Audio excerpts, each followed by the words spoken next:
¿Por qué no has subido tu TikTok, Fátima? ¿Dónde está Fátima?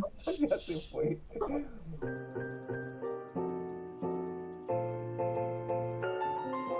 Hola, sean todos, todas y todes bienvenidos a un episodio más de su podcast de confianza, Tintero. El día de hoy seguimos con estos temas del arte, de las corrientes, y hoy hemos traído el romanticismo. Pero antes de empezar, Héctor, Maru, Fátima, ¿cómo están el día de hoy? Bien. Very Very good. well. Ah, güey, nos reímos la mente con el English. Uy, Qué entusiastas. Hoy vienen entusiastas, más que en otros podcasts. Hoy no les Sí. vamos a tener que estar rogando para que hablen. pues no sé, La- uno empieza entusiasmo y luego la vida. Sí, luego me La vida acuerdo que pasa. tengo cosas que trabajar y se me pasa el entusiasmo. Y bueno, para ir empezando ya en materia, comiéncennos hablando acerca de qué es el romanticismo. A ver, ¿quién quiere empezar? Yo creo que Por Fátima sabe un poco eso. más. Yo empecé la semana pasada, entonces le Yo la cedo el lugar antepasada. a quien Sí, quiera. vas, Fátima. Ay, no. Pues hay que tal vez enfatizar un poquito para quien nos esté viendo slash escuchando, que nos estamos saltando un movimiento entre el barroco y ahorita el romanticismo, que sería pues el neoclasicismo. Y como se van a dar cuenta, si seguimos haciendo ese tipo de videos de las corrientes literarias, la mayoría, o casi todas prácticamente, van a nacer como respuesta al movimiento anterior, ¿no? Entonces el romanticismo es una respuesta a lo que fue el neoclasicismo. Y en el barroco lo que veíamos que predominaba era el exceso y las grandes figuras. En el neoclasicismo lo que va a hacer es la razón, lo que es medido, y de hecho va a haber mucho énfasis en estas figuras pues grecolatinas, ¿no? Entonces, ¿qué va a ser el romanticismo? El romanticismo se va a cansar de tanto raciocinio, ahora sí, y va a ir a la exaltación nuevamente, pero esta vez del sentimiento. Entonces, allá a partir de ahí, comúnmente relacionamos el inicio del romanticismo en Alemania, en Inglaterra y en Francia. Fue en su momento, o según yo, cuando me explicaron qué era el romanticismo, me dijeron que había como este debate entre si el romanticismo empezaba en Inglaterra o si empezaba en Alemania, porque más bien nacen casi en el mismo tiempo. Hay un filósofo que me parece que aquí Héctor y Maro también tienen, para complementarme, ellos tienen más como una teoría o una filosofía que se hace. Yo conozco más bien a un filósofo que lo voy a ver si lo pronuncio bien porque Héctor me dijo cómo pronunciarlo hace ratito, pero a ver si me acuerdo, que era Johann Gottlieb Fichte, Fichte, Fichte, Fíjate. Fichte, Fichte, ándale, Johann Fichte. Él es el padre del idealismo alemán. ¿Y qué va a proponer él? Bueno, él decía que en cuestión del pensamiento ya no va a ser como esta, digamos, nos vamos a ir muy atrás del mundo de las ideas, en donde el hombre es algo aparte que va a tener que agarrar del mundo de las ideas para expresarse, o que tiene que primero ver algo que ocurre en el mundo exterior para ya después él hacer un razonamiento. Él va a hablar más bien de la autoconciencia, de tal manera que dice que todo comienza a partir de el yo, ¿no? Que precisamente es tal vez la característica inicial más evidente del romanticismo. Va a haber una exaltación de un yo, de un individualismo, con el que va a partir para dar a conocer lo que está ocurriendo en la historia, en su entorno. Y de hecho, este mismo filósofo mencionaba algo muy curioso, porque hay toda una paradoja en donde, si bien es cierto que nace del pensamiento de una autoconciencia, también es cierto que somos eternamente sociales, de tal manera que se es autoconsciente, mientras otro ser al mismo tiempo autoconsciente se es consciente de la existencia de uno, ¿no? Entonces es una paradoja en donde debe de haber dos entes autoconscientes que estén al mismo nivel más o menos, pues validando la existencia del otro. Y pues ya no sé si quieren decir un poco más sobre el inicio del romanticismo, ustedes dos. Estamos de acuerdo que inicia en Alemania, ¿no? Sí. Sí, yo también estoy de acuerdo de que inicia en Alemania. Suscribo. Sí, sí, sí. Y justamente con Goethe. Este. Y con el famoso Sturm und Drang, que es una corriente de pensamiento, ¿no? Que inicia Goethe y otros pensadores de la época. Hay otro Heine, creo que se llama Heine, que también habla al respecto, ¿no? Y con la novela Las cuitas del joven Werther, o Werther, no sé cómo le quieren decir, ¿no? Que llevó a toda una epidemia de suicidios, ¿no? En Alemania en su momento. Sí, porque no sé, pero creo que es la primera vez que un suicidio se hace tan popular, masivamente popular, en un lugar, ¿no? Sí, justamente con esa novela es que se hizo popular y después llegaría con Fausto, ¿no? Que no sé si Fausto entra dentro del romanticismo o no. Sí, sí, entra. Supongo que sí, supongo que sí, porque es posterior. Bueno, Eh, según yo, sí entra. Ahí los que nos estén viendo, busquen. Sí. Pues Nos es pueden la tirar versión de citas Good, sobre ¿no? eso. Pero viene más para de atrás también, Fausto, claro, es una como leyenda. mito. Es que hay más Sí. de una versión de Ajá, por eso. Fausto. Entonces Por sería eso como yo el supongo Fausto que de está Good esa. si entra en Ujú. romanticismo. Sí, igual, pues Christopher Marlowe creo que tiene una obra de teatro de la época barroca, que es de Fausto. Mm. Pero bueno, eh, Bueno, en también efecto, hacer como un hincapié en contexto. Perdón, Héctor. no, sí, ¿Ibas a adelante. decir algo? No, no, no, adelante. Ah, bueno, en que viene después de los periodos de la Revolución Francesa y la Revolución Industrial. Entonces, pues es este cambio de pensamiento dentro del romanticismo que es sobre las nuevas experiencias del mundo y también tiene que ver con esta posibilidad de libertad que empiezan a explotar muchísimo más tanto los autores, o sea, literarios como pintores, pues de todas las artes que hay, pues empieza a ver como esta explotación justamente de la nueva experiencia del mundo. Sí, de hecho también precisamente por eso que menciona Maru de la libertad y de esta nueva experiencia del mundo, es que también otra característica clave del romanticismo, especialmente aquí en Hispanoamérica, pero también en Europa, va a ser el nacionalismo y la naturaleza en las obras. De hecho, por eso, en cuanto al nacionalismo, es que muchos autores van a querer rescatar leyendas o historias tradicionales del país de donde son residentes. Tal vez en España creo que el autor más evidente de esto pues sería Becker, ¿no? Con su libro de leyendas, de mitos y leyendas, ¿no? Yo Yes. agrego a eso que justamente, aparte de la naturaleza, el exotismo, ¿no? Hay un encanto y una fascinación no solamente por las áreas naturales, por los paisajes de la misma Europa, sino por el orientalismo, ¿no? Es cuando, justo es la época en la que comienzan a investigarse o en que empiezan a llegar a Europa con mayor seriedad, estudios y exploraciones acerca de Asia, ¿no? Y de las selvas profundas, ¿no? De otras partes del mundo. Entonces también hay una fascinación por lo exótico, por lo extraño, ¿no? Por lo que comúnmente podría parecer como no occidental, ¿no? Por eso en esa época es cuando renacen figuras como las de los turcos, ¿no? Figuras como la de los cruzados, figuras como la de los chinos, etcétera, porque hay un encanto por esto, ¿no? Y también es también relacionado un poco con lo exótico, también lo extraño, no sé si decir grotesco, pero sí quizás lo relacionado con lo sobrenatural, ¿no? Porque es la época en la cual comienzan a renacer también de forma más elaborada leyendas sobrenaturales, ¿no? Fantasmas, vampiros, criaturas El oscuras, terror en monstruos, sí. ogros, el terror en general, ¿no? De hecho, el castillo de Otranto, si no mal recuerdo, nace Sí, justamente en la época del romanticismo. Sí, precisamente el romanticismo trae consigo varios subgéneros, ¿no? Como sería la literatura gótica, la novela histórica, estos tipos de obras que se vuelven como una subcategoría consecuente del romanticismo y que todavía pertenecen a su época.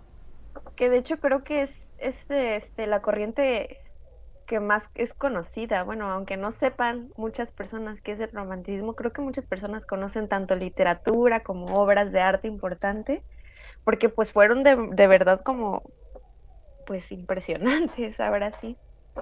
Y si como mencionabas lo del nacionalismo, pues yo recuerdo mucho esta pintura que incluso la usa este grupo Coldplay como la portada de su disco, que es la de la libertad guiando al pueblo,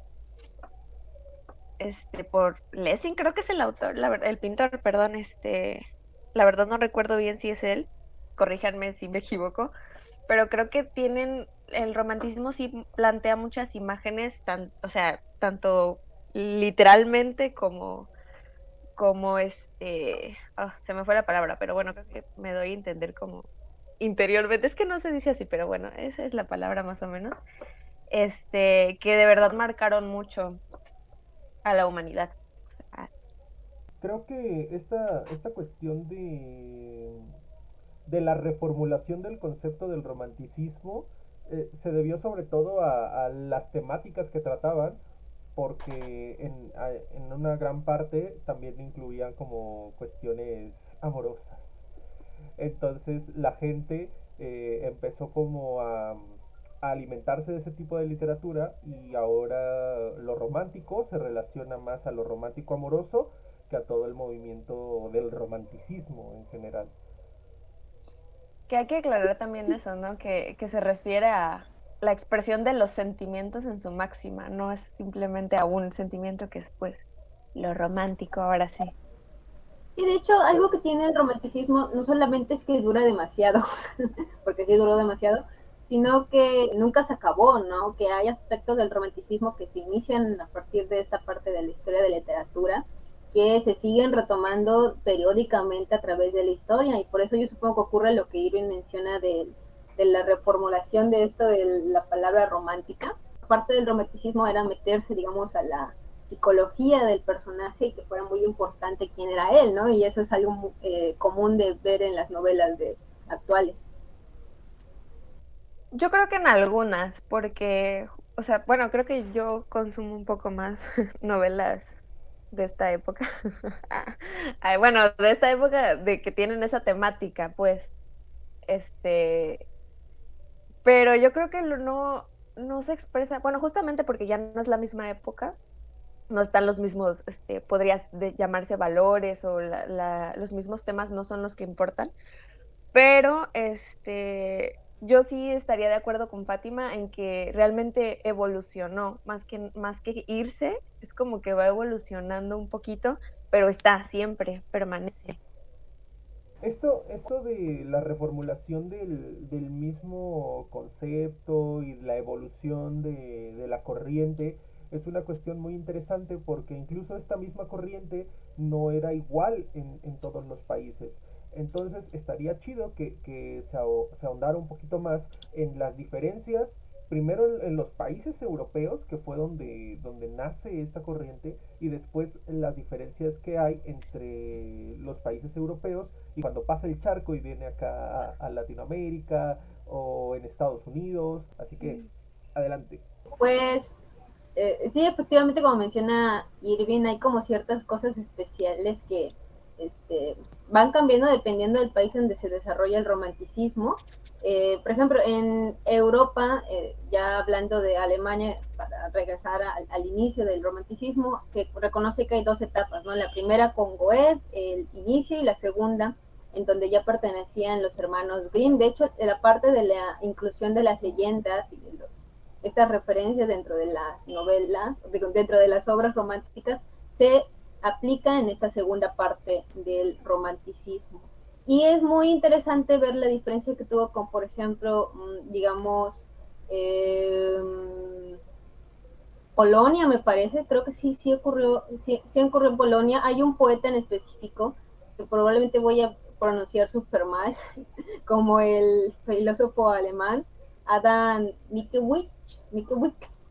Una disculpa, no hablamos polaco. Lo lamento, hay un poema, su poema más conocido se llama Siadi, según yo, en español es Los antepasados, para más fácil, y ese poema está precisamente inspirado en las leyendas legendarias, digamos, de su país, y narra las desventuras de la primera parte de Polonia, porque en aquel entonces Polonia estaba pasando por una crisis nacional, entonces se estaba repartiendo en diferentes países, como ocurre muy seguido con Polonia.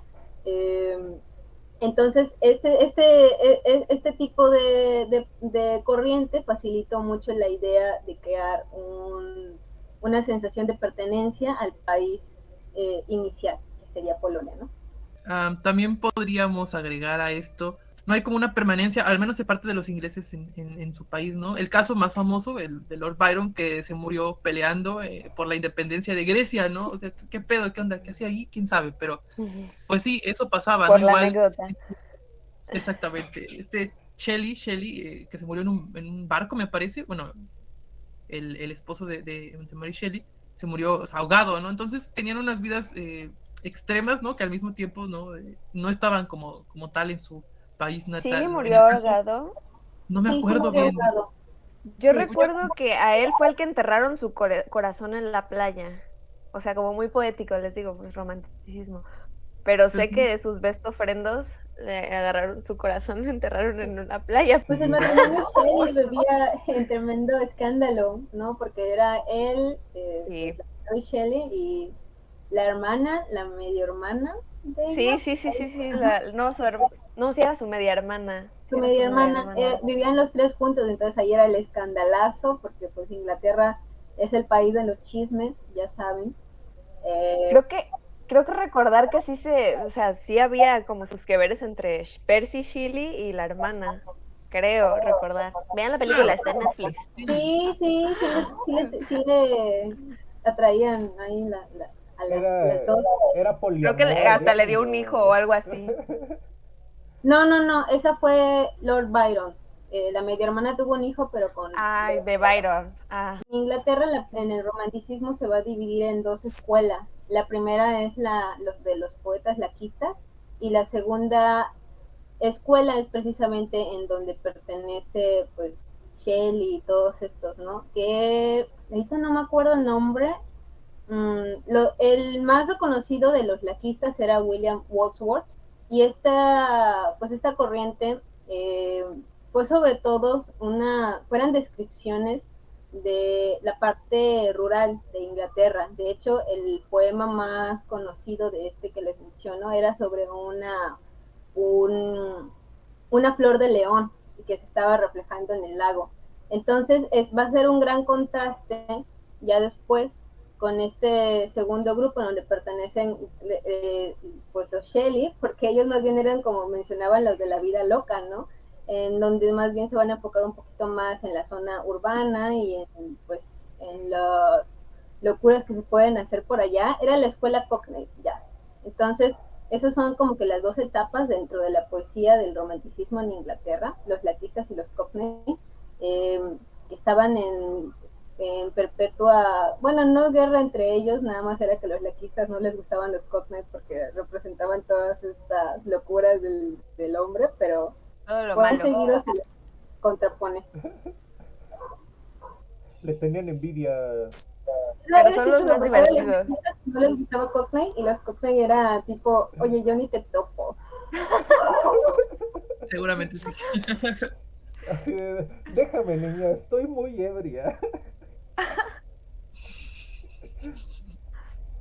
De hecho, Bueno, de narrativa en Inglaterra, Háblate de la yo he Jane leído Austen. a las Bronte, a Austen y ay, seguro sí he leído, bueno, claro, leí a Shelley, este, bueno, de narrativa solo me acuerdo de ellos ahorita. Los demás no son ingleses. Este, pero bueno, yo creo que una expresión, bueno, con las autoras sí era como romanticismo medio romántico, pero a mí me gustaría hacer como ese hincapié que no se centran tanto justamente en el pues romance de pareja, ¿no? Sino en la historia que va cursando su protagonista, su personaje principal. Entonces creo que eso es como que lo más relevante de sus obras. Yo creo que justamente porque si era medio cursi, el lado romántico de romance, Es que no sé cómo expresarlo porque me cuesta conflicto decir romántico cuando estamos Era tratando de algo Amoroso. explicar que no es. amoroso. Lo romántico. Bueno, Amoroso. amoroso.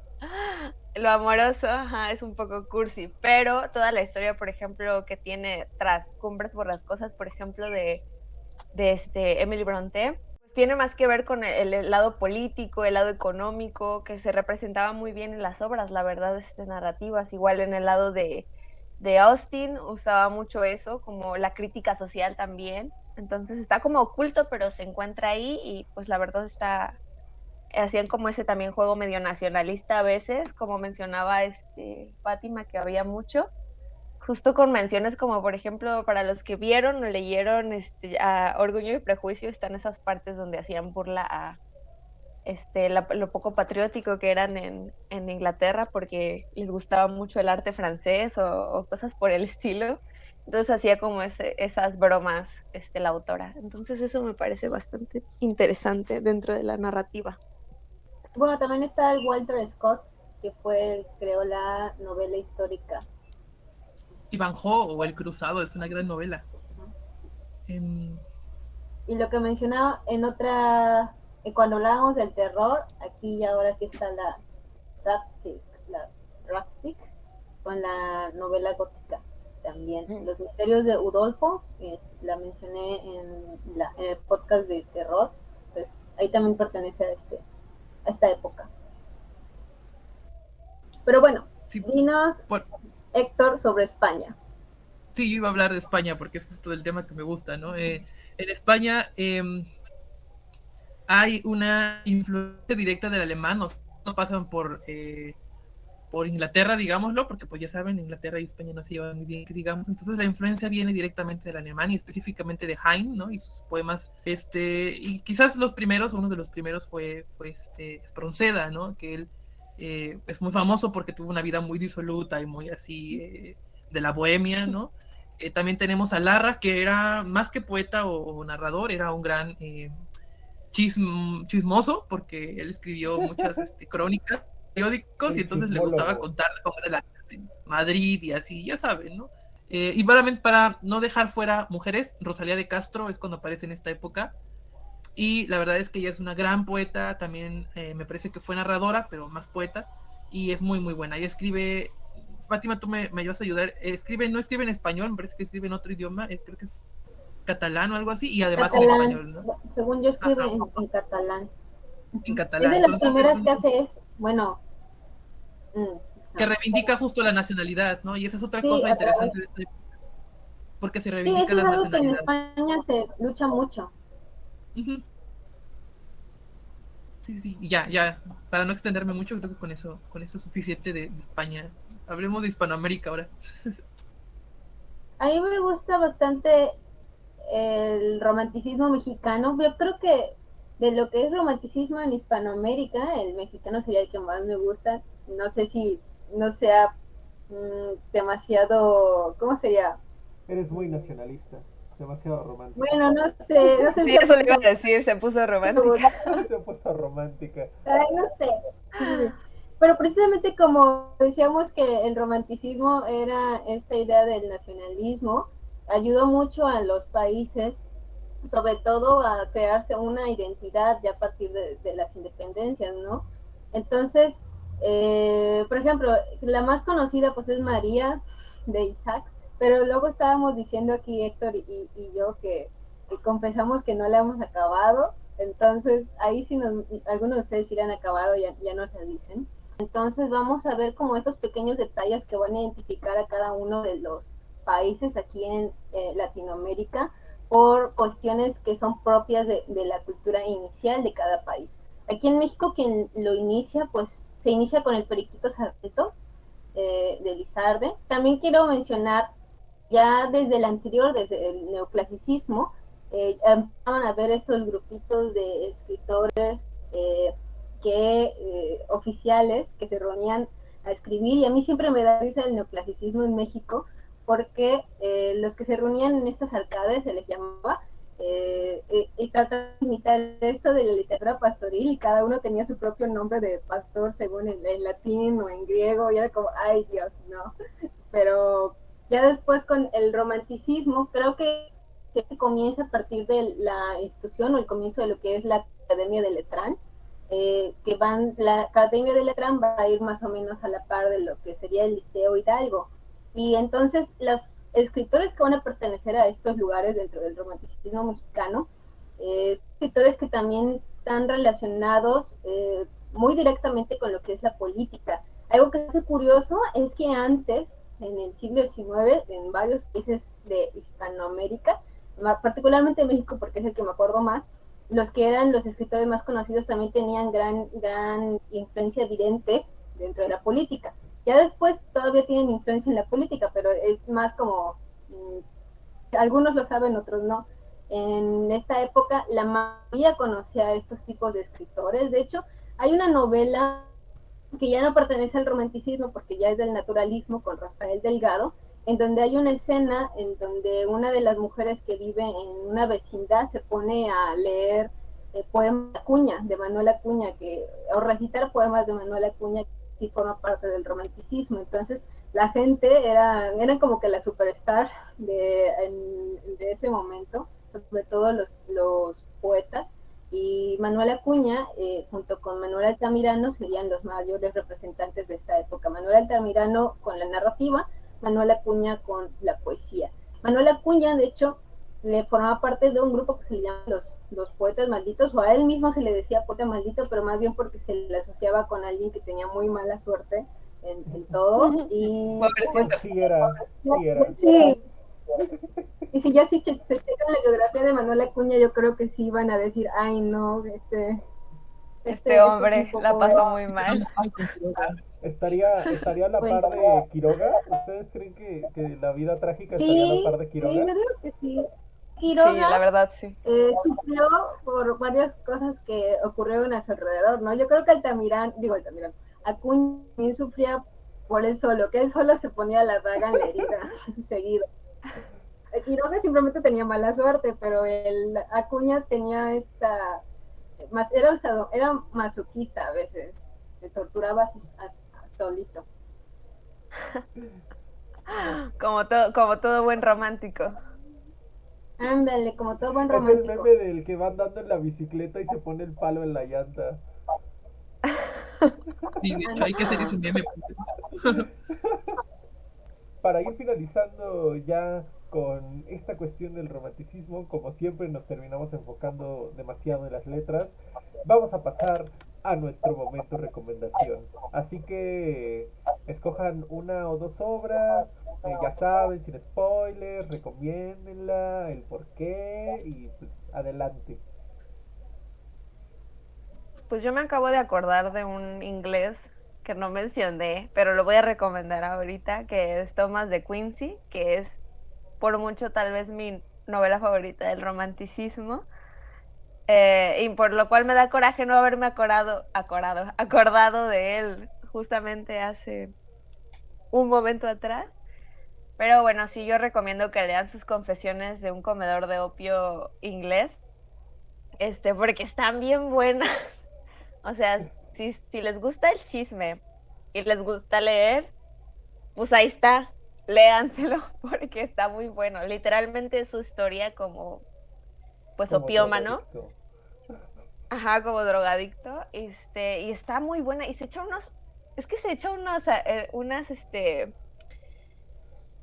pues llamémoslo monólogo, porque pues todo el libro realmente es casi un monólogo, pero unas reflexiones bien chidas, o sea, de todo lo que vivió y todo lo que descubrió por justamente ese periodo oscuro de su vida, que te quedas de no puedes dejar de leerlo, de verdad está muy bueno. Pues no voy a decir nada, justamente porque diciendo que es su vida como opiómano, pues se dice todo, pero de verdad te lo recomiendo. Y de poetas, obviamente a mi gallo de oro, el señor John Keats, lean todo de ese señor. Es que, ay, no, me encanta. Creo que es de mis románticos favoritos. Así que sí, esos les recomiendo. Cuando En especial dijo, la de Oda a un ruiseñor de cuando Keats. dijo mi gallo de oro, pensé que iba a decir Valentín Elizalde por un segundo. No sé por qué. Es mi Valentín Elizalde en poeta. Pues supongo que una recomendación un tanto obvia, pero que lo voy a mencionar porque ahorita que estoy viendo no lo mencionamos, pues sería el Edgar Allan Poe en el romanticismo de Estados Unidos. Entonces, ahí lo menciono, pero voy a decir otros nombres porque supongo, quiero pensar que ya es como que muy conocido. eh, pero bueno, voy a decir otro conocido de todas maneras, que es del romanticismo francés, Alejandro Dumas, tampoco lo mencionábamos. El hijo, no el padre. El padre es el que hace, creo que los tres mosqueteros, ¿no? Sí. Y el hijo Sí. está haciendo La Dama de las Camelias, y en su momento fue la primera novela que me introdujo al género romántico, de hecho, durante la secundaria, y me parece que es un buen comienzo si nunca se han adentrado en tanto romanticismo. Eh, es una novela que en lo particular tiene su trama, sus exageraciones, no solamente porque es romántica, pero sí es una novela de romance entre dos personajes. No sé si el fantasma de la ópera también entra dentro del romanticismo o no. Si no, pues ya lo dije, ahí se lo buscan, el fantasma de la Ustedes ópera. léanlo. Ustedes leanlo. Y de poesía yo les recomendaría pues toda la poesía inglesa de esta época, es muy bonita, sí vale mucho la pena. Aquí en México, Laura Méndez de Cuenca, no la mencionamos, Sí, pero también es una poeta que cierto. me gusta mucho. Es una poeta que me gusta mucho aquí, mexicana del romanticismo, entonces búsquela. Pero es curioso porque ella exploró como varias cosas, ¿no? El romanticismo, un Escribió poco de del todo. modernismo, el realismo. Ella fue como Sí, muy sí, ecléctica. Ajá. sí, casi no se habla de ella, por eso también. Oigan, ya me confundí con las imágenes. ¿Verdad que el que se parece al profesor Girafales es Acuña? El de, sí, el que está junto a, creo que es Enriqueta Camarillo, no estoy seguro. No, es Y María Enriqueta.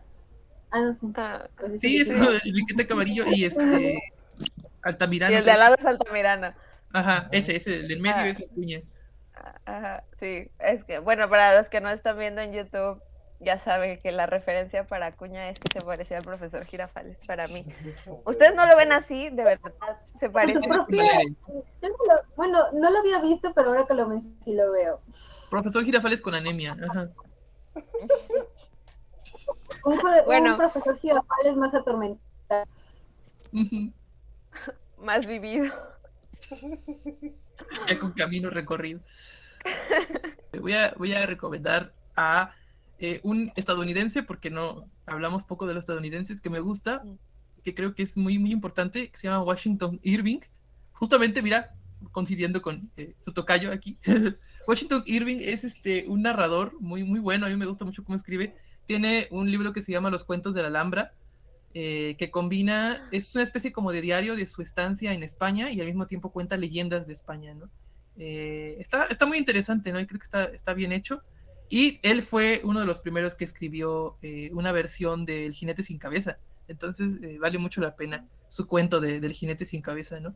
Y pues quiero recomendar a Echeverría, Esteban Echeverría, sus cuentos. Su poesía es un poco aburrida, pero sus cuentos creo que son muy buenos, sobre todo El Matadero, creo que vale la pena. Creo que es uno de esos textos extraños, ¿no? Que parecen como modernos, pero no lo son. O sea, que parecen contemporáneos, pero no lo son por la agilidad y la forma en la que está escrito y a lo mejor ese como estructura rara que tiene, que no es como A, B, C, sino como A, luego D, luego A otra vez. Creo que vale la pena Esteban Echeverría y sus cuentos. Y ya, ahí está. Pues yo también seré breve. Les recomiendo primero que nada a Stendhal, Rojo y Negro, potente. Es una novela larga, muy Muy larga. larga, muy larga. Pero, pero el final vale la pena. Vale completamente todo el choro que se avienta. Y el chisme está chido. La neta, el chisme que se avienta está muy chido. Si les gustan los enredos Aviso, les va amorosos, a caer mal el prota. aviso. Uh-huh. Y si Les les va a gustan caer mal el los prota. enredos amorosos entre varias personas, rojo y negro es para ustedes totalmente. Lilian Sorel.